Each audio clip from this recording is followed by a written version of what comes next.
Hi, it's Wasabi, welcome back to the channel.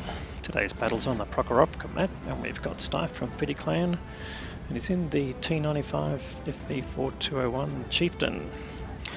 Now this was in the last patch, just only a week or so ago, but as you probably know, there's quite a few Chieftains being released through the end of the campaign. The auction tanks have been handed out, so it's about 1,100 new Chieftain players who might see them on the battlefield. Alright, anyway, this is a standard battle, so not in claymores, and you can see he's got one mark on the gun barrel, so we know he's a pretty decent player in this tank. So let's see what he can do with this tank. Now, average damage on the rounds is 440, and so he's firing the premium round, which has got 304mm penetration. No, 322 actually. Yeah, it's better than I thought. There we go. It's got very strong frontal turret armor, as you can see, and 10 degrees of gun depression, so it's very effective on ridge lines. And this map's got quite a few of them. And in this position here, he's trying to basically take toll of the enemies on the hill.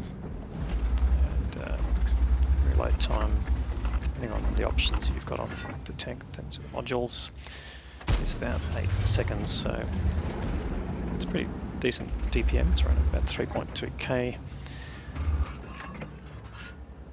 So as long as you're playing your tank well and you survive, then you can put a lot of damage out. But anyway, we'll see what's happening here. So there's a couple of tanks on the hill, and they're not faced by too many of Stife's team, so focusing those tanks is probably a priority at this point to try and minimise the impact they might have on the game. It's found T54 there, and I think the accuracy with cruise skills and field mods is around about 0.3, so pretty decent. One thing to note, you can see Stife's only using a zoom here of 4 times. That gives him just a bit better awareness of what's going on around while he's shooting. So it's one thing that good players do. So I try not to use really tight focus there. Now hits the Super Conquer there, but just hits the tracks, unfortunately. And so even with 0.3 accuracy at this range, it's really got to aim for centre of mass, and he manages to get a hit there.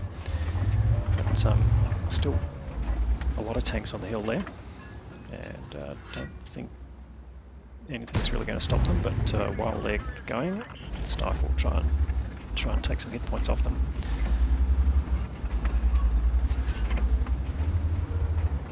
So there's a couple of tanks in front of them. There's also quite a few TDs around, so no point poking over the top at this point.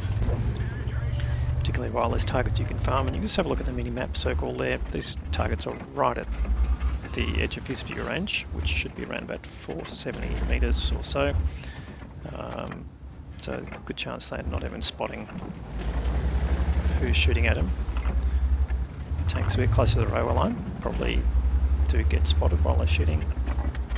But, let's see, I think just got an angle here on the Sharpshooter 4, manages to put a nice shot in there. And there's Leopard PTA. Nice squishy tank, can he get a hit on him? Oh, he's going to go for the MBY. A bit more of a target there. And he takes a hit from the MBY. So try and put another shot in as he goes past, which he does. And see that basically the main push from the enemy is on that 0 line over the hill. So Stife recognises that and starts to double back, take a slightly more defensive position where he can cover the entries from that side. And also just see what's happening here. So I've got a T54 lightweight here who's come into the bowl here in front of the G-Saw pays the price of being exposed that way. He's probably sitting in a bush nicely thinking, alright, I'm going to do well here, but he was at least proxy spotted by the G-Saw, by the T54 lightweight. So Stife's been spotted now a couple of times, and now here we go, the enemy's pushing over the railway line. So what can he do about that? Well, again, use this ridge line to his advantage. Let's pull back a little way. The enemy heavy tanks there on the 6 line, not likely to push over, and if they do, they've got to come quite far over to take a shot, so that would expose them to the other tanks here. So Staff's got a little bit of protection in that sense, and can basically try and put shots in here. So again, 10 degrees of gun depression, very useful. Oh, in fact, the enemy tank's pushing up a little bit. Now you can put a shot into this 257, and it doesn't hit in that case. I'm not sure where that shot went. He might get the kill here if he needs it. And she does, so he manages to take that 257 out. Did pick up some assisted damage though from spotting the 257. Object 263 is just on the other side of the railway line and just showing the top of his tank, so not really a viable shot, and better really to concentrate on these tanks that are crossing. So again, he's getting spotted. It's probably the T-54 lightweight, but it could well be something else. Might be the E5 just popping up.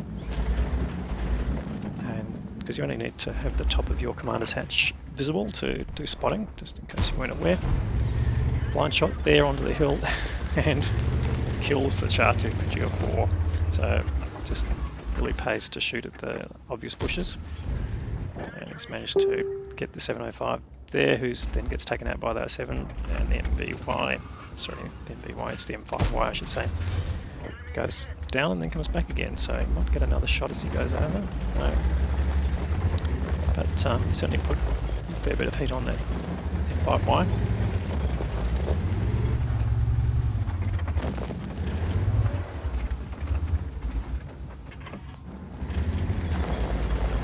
And although he's being defensive, it's mainly because they've lost a fair bit of control of the map. They are in advance in terms of hit points, and there's 3 tanks in front, but on this map you can throw that away pretty quickly if you push too quickly. So Staff realising he's not getting much opportunity here. He's looking for shots on the 1-2 line. There are definitely tanks back there. We know there's an Object 268B4, so he puts a blind shot in and he gets spotted. Now that might be the 268B5 that's over on the other side of the railway line, certainly within view range, and no point staying in the same position to be shot at, so he moves back again. Here we go, now the T-54 lightweight's been spotted again. Peugeot 66 puts a nice hit into him and then gets taken out by a Guerrilla 15, so now we know there's at least 2 TDs down the 1-2 line.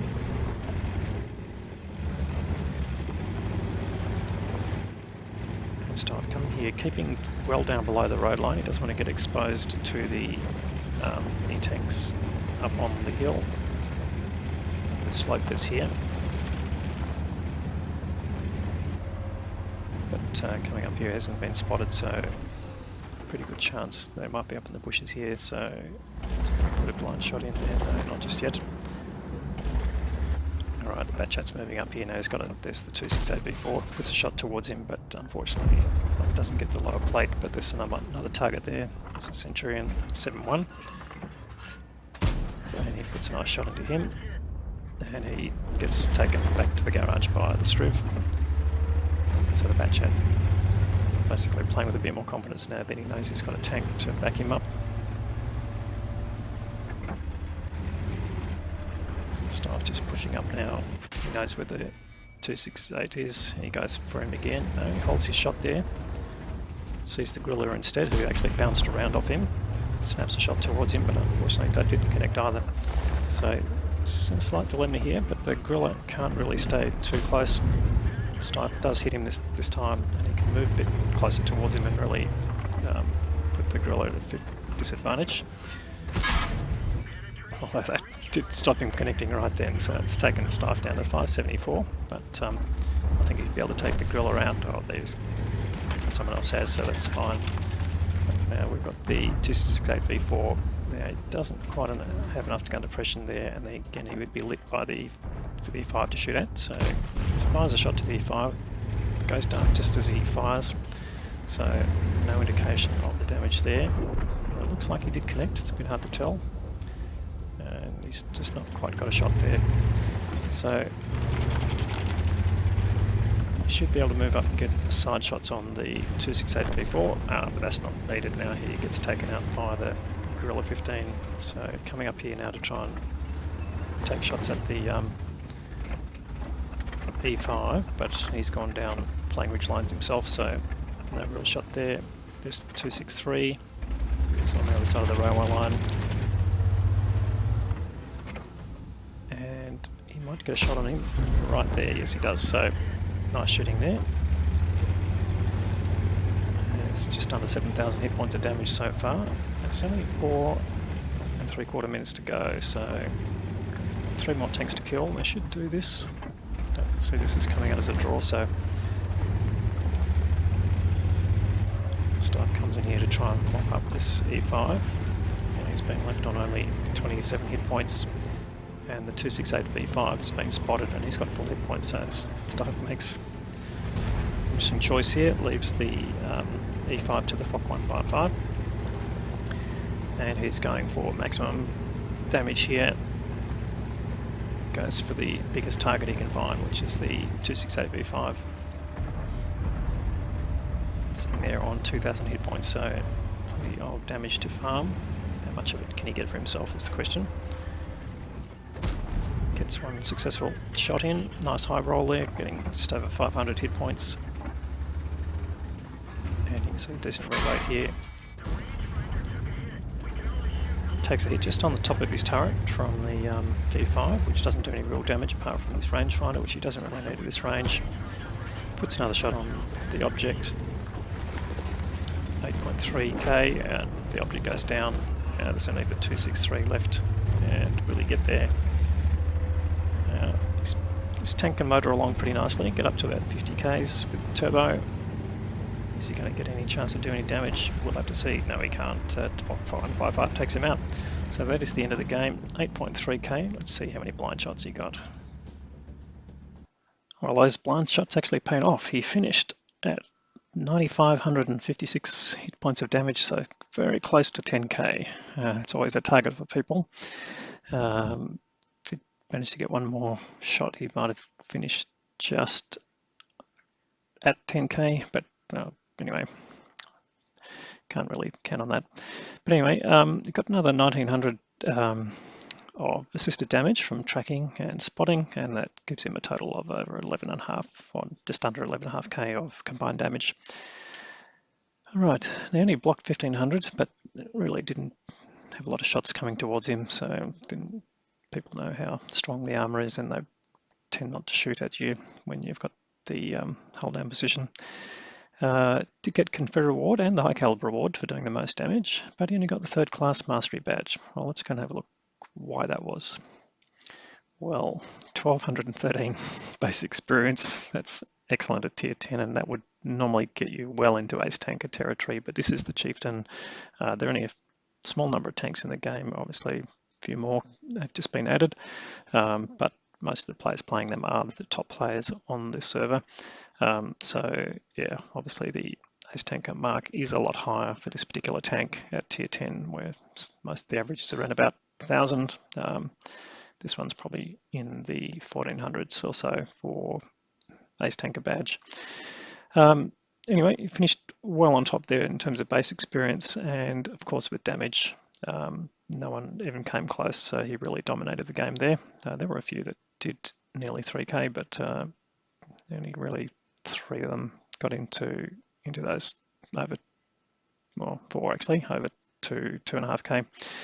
On the enemy side, the Charfouture 4 that he knocked off on the hill got the most experience, just a little bit, but obviously from some spotting, but did a decent amount of damage himself.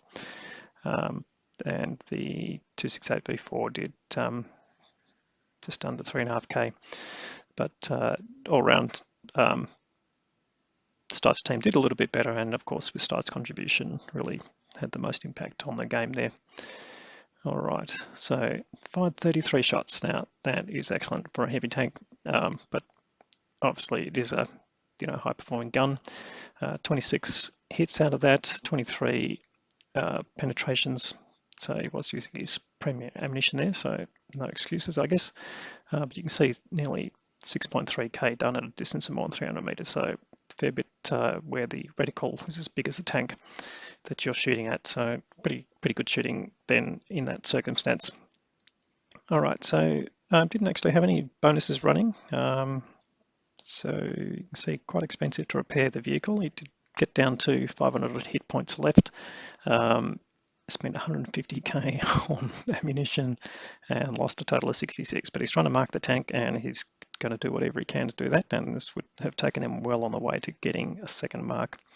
So great play again from Stife. Thank you for the content. If you liked the video, please give it a thumbs up. If you haven't subscribed to the channel already, please consider doing that. We'll have more great content to follow, and thanks for watching.